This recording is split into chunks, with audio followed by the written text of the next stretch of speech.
What if the secret to mastering your mind and your money wasn't about working harder, but about understanding the hidden psychology that controls your focus, your confidence, and your growth?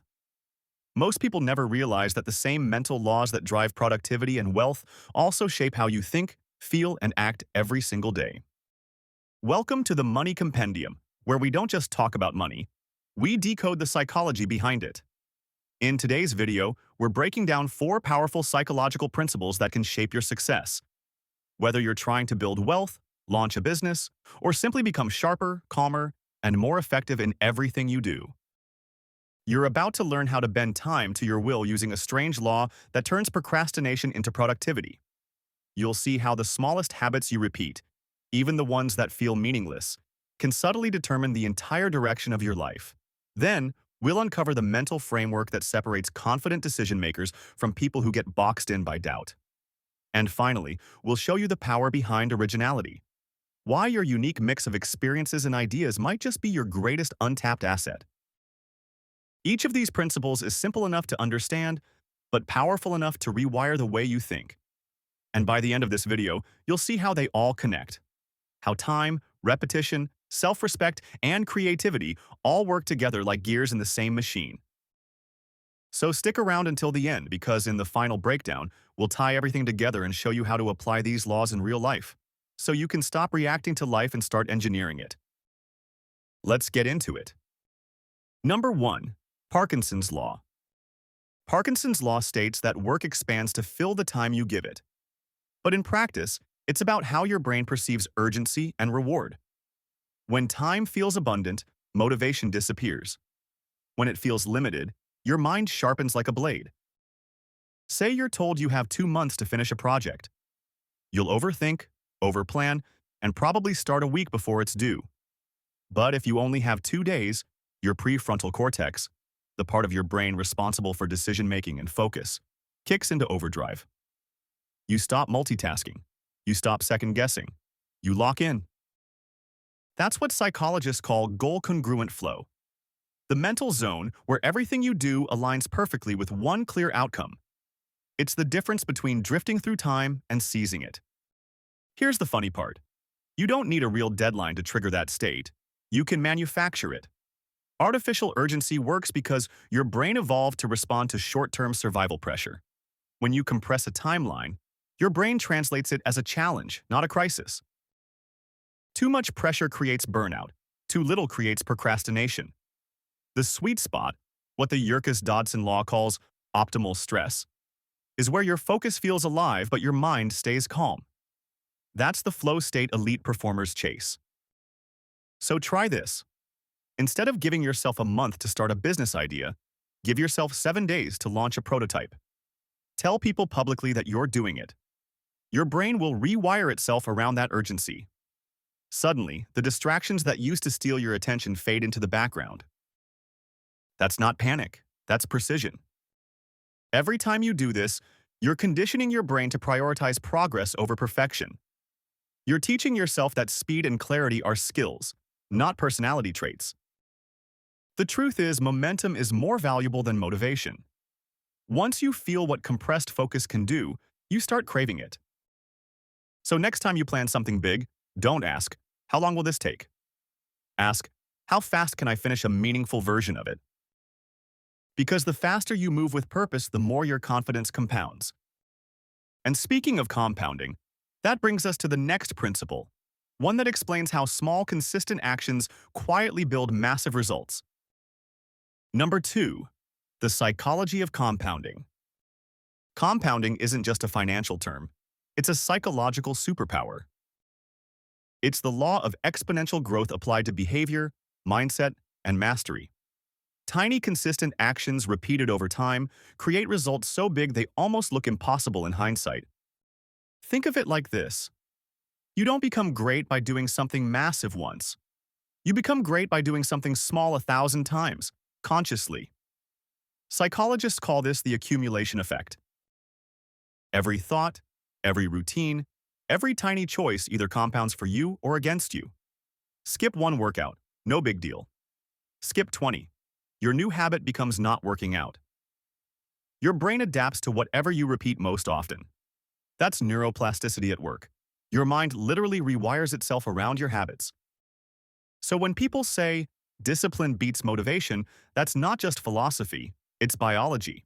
Each time you take action when you don't feel like it, your brain releases a hit of dopamine tied to effort, not outcome. Over time, that rewires your brain to crave effort, to seek challenges. But here's the trap. Consistency without reflection isn't real growth. Psychologists call this the mere exposure effect. Doing something repeatedly and thinking you're improving, even when you're just repeating old mistakes. True compounding requires awareness. You don't just show up, you evolve each time you do. It's the same reason top performers review tape, writers revise drafts, and entrepreneurs analyze feedback. They're not obsessed with repetition.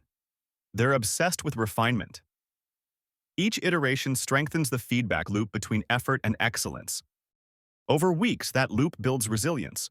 Over months, it builds expertise. And over years, it builds identity. That's the truth most people miss. Success rarely announces itself. It accumulates invisibly. Then one day, it looks like an overnight miracle. So ask yourself, are your daily choices compounding progress or compounding comfort? Because the difference between who you are and who you want to be is simply a matter of repetition. Real quick, if you are enjoying the video or finding this information helpful, don't forget to like and subscribe. Every bit helps, and we cannot do this without you. Number 3. The psychology of self-respect. Picture this. You're in a meeting surrounded by people who seem smarter, louder, or more qualified. You share an idea that challenges the room's comfort zone, and suddenly, the energy shifts. Someone cuts you off, laughs it off, or dismisses it entirely. Most people retreat in that moment, not because they're weak, but because their brain mistakes social rejection for danger. Your amygdala, the fear center of the brain, lights up like an alarm. It floods you with adrenaline, urging you to stay quiet and blend in. Psychologists call this the threat response. But here's the real danger. Every time you stay silent to avoid discomfort, you teach your mind a damaging lesson. My voice doesn't matter. Over time, this becomes learned submission. Now imagine you take a breath, steady your tone, and calmly back up your point with facts. That moment rewires your brain through what psychologists call assertive reinforcement. You're literally teaching your nervous system that standing your ground is safe, even powerful. Each time you do it, your brain strengthens its internal self-respect circuit. This is what's known as reciprocal respect in social psychology. The confidence you project becomes the confidence others reflect back at you. When you undervalue yourself, people subconsciously agree. But when you communicate certainty, not arrogance, just grounded belief, people recalibrate how they treat you. Here's the kicker. Self-respect isn't built in silence. It's built in micro moments of discomfort. Every time you hold eye contact, clarify your boundaries, or calmly refuse to shrink, you reinforce your own worth. Over time, that becomes your baseline identity. Because when you stop seeking permission and start asserting presence, the world starts listening differently. And that brings us to the next principle. How to stand out in a world that rewards sameness. Number 4. The psychology of unique pairing. Most people think originality means creating something completely new. But the truth is, the human brain doesn't invent from scratch. It connects. Every idea you've ever had is a remix of memories, influences, and emotions filtered through your perspective. Psychologists call this conceptual blending, combining familiar ideas into something that feels fresh. That's what unique pairing really means. It's not about being first, it's about being distinct. You take pieces of what you've lived, learned, and loved, and connect them in ways no one else can.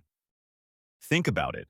Every motivational book, podcast, or video is built on ancient truths: discipline, resilience, purpose. The reason they still resonate is because each creator filters those truths through their own story.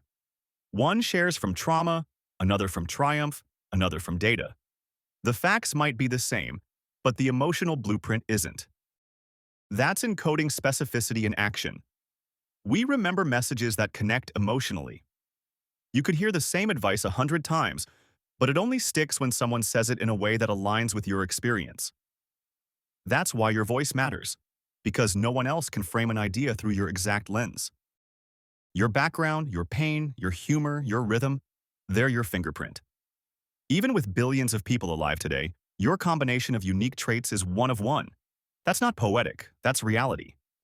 So when you hesitate to share your work or ideas because someone already said it, remember, no one said it your way.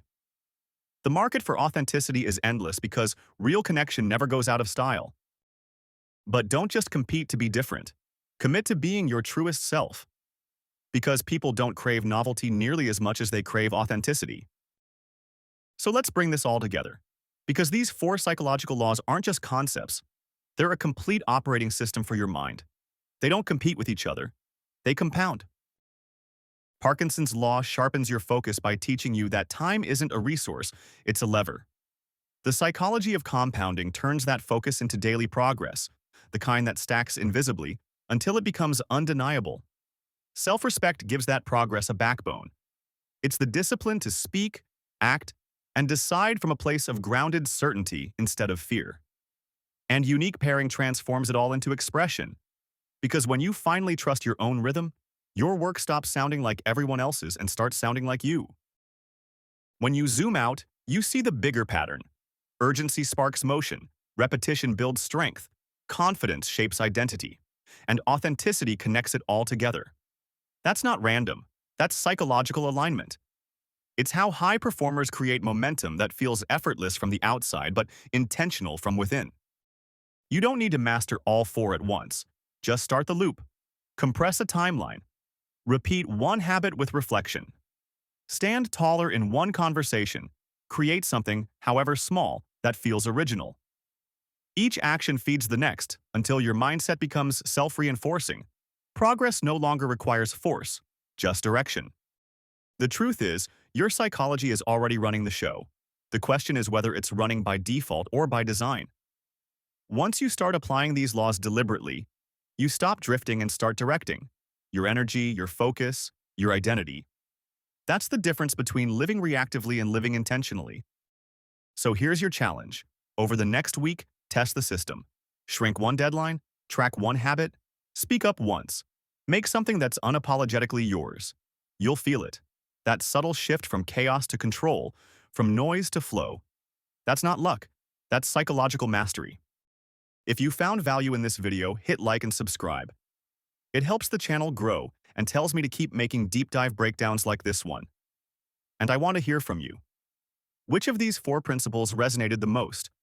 And how are you going to apply it this week? Drop it in the comments. I'll be reading and responding to some of your stories personally.